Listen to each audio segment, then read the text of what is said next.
Hi guys, स्वागत छ तपाईहरुलाई मेरो युट्युब च्यानलमा। आज चाहिँ म तपाईहरुलाई घरमै बसेर कसरी नेल आर्ट गर्न सकिन्छ भन्ने बारे यो भिडियो मार्फत देखाउन गइरहेको छु। एकदम सजिलो छ, तपाईहरुले घरमै बसेर पनि पार्लरहरु नदाइकन घरमै बसेर पनि यो नेल आर्ट गर्न सक्नुहुन्छ।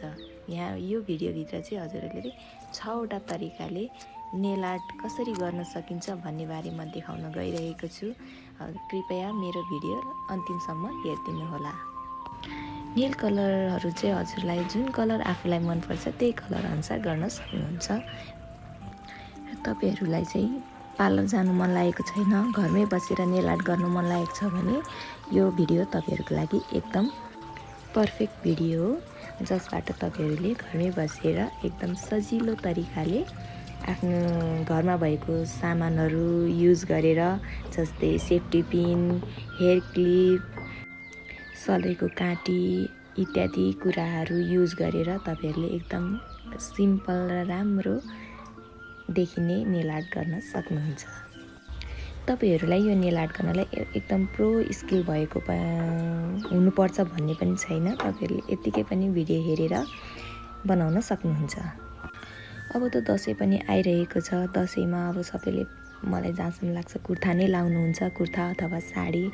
त्यसको लागि यो नेल आर्ट एकदम पर्फेक्ट हुन्छ। तपाईहरुलाई आफूलाई जुन नेल आर्ट मन पर्छ यस भिडियो भित्रमा हजुरले त्यही अनुसार त्यही नेल आर्ट आफ्नो नङमा गर्न सक्नुहुन्छ। र यो नेल आर्ट गर्नको लागि चाहिँ तपाईहरुलाई धेरै महँगो पनि पर्दैन। आफ्नो नेल पलिस त आफ्नो घरमा सबैको भइ नै राख्छ।